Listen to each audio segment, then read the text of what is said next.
Assalamualaikum warahmatullahi wabarakatuh. How are you today? How are you guys doing? Alhamdulillah, we are in a good condition and also be healthy all the time. Jadi, before we start our meeting, let's pray by reciting basmalah together. Bismillahirrahmanirrahim.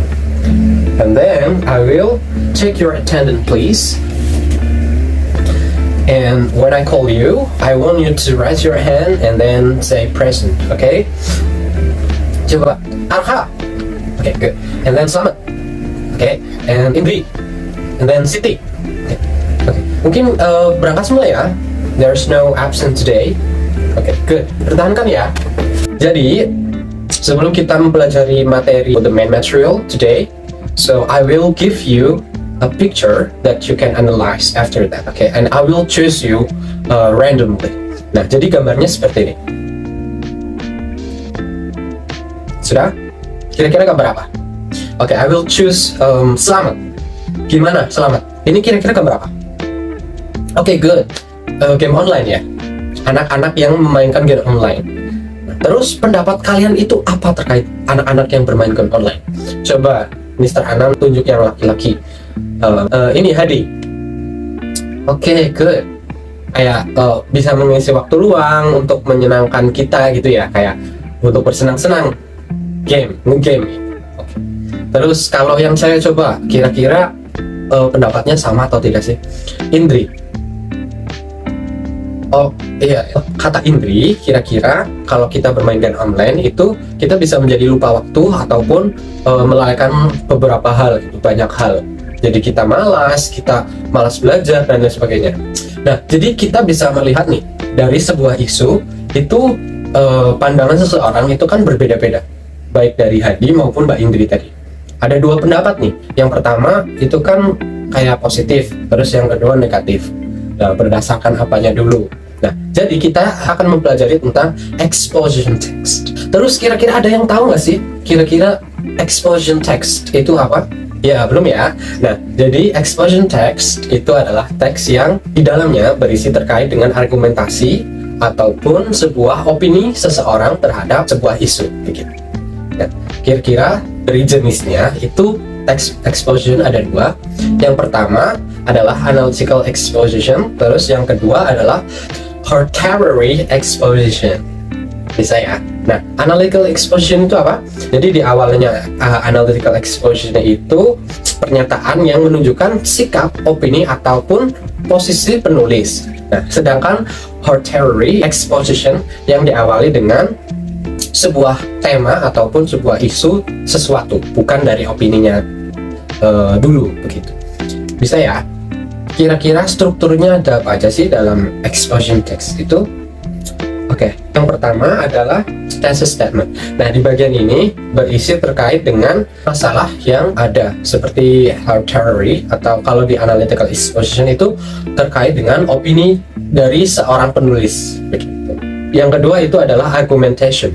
Nah, bagian ini adalah bagian utama dari text exposition, di mana penulis itu menuliskan sebuah argumentasinya terhadap topik yang sudah ada di judul, begitu ya. The last adalah reorientation. Nah, di dalam reorientation ini penulis menuliskan ataupun mengulas kembali terkait dengan isu, argumentasi dan lain sebagainya. Mungkin seperti conclusion ataupun kesimpulan dari teks wacana tersebut. Kira-kira apa aja sih unsur kebahasaan yang ada di dalam teks eksposisi ini? Jadi struktur bahasanya banyak ya. Di struktur bahasanya itu menggunakan simple present tense. Terus yang kedua banyak menggunakan conjunction atau kata hubung seperti because of, therefore dan lain sebagainya.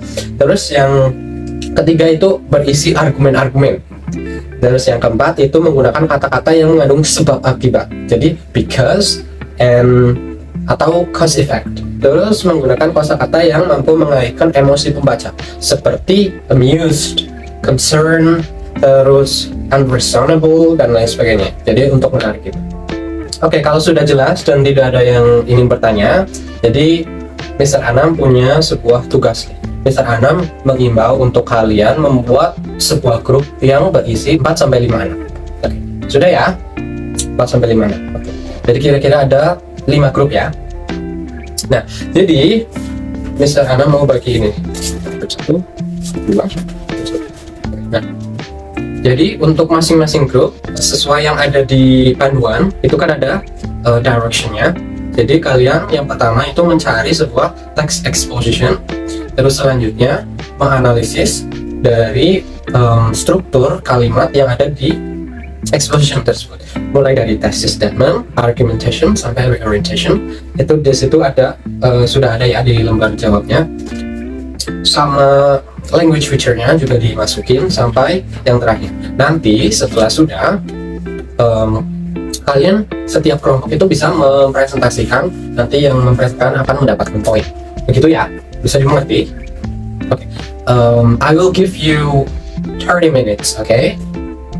And then I will come back here to check at first, and then I will choose randomly about the group that should be present.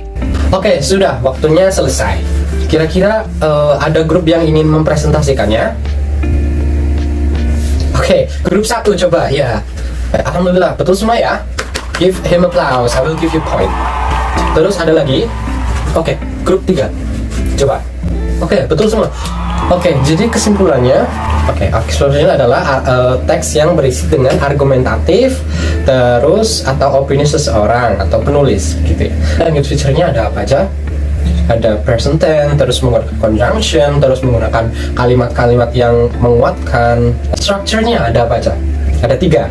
Oke, structure-nya yang pertama ada thesis statement, terus yang kedua ada argumentation, dan yang terakhir adalah reorientation. Oke, mungkin untuk pelajaran ini Mr. Rasa itu udah pada paham semua ya? Kalau sudah paham semua, mungkin pembelajaran kali ini Mr. Anam cukupkan dulu.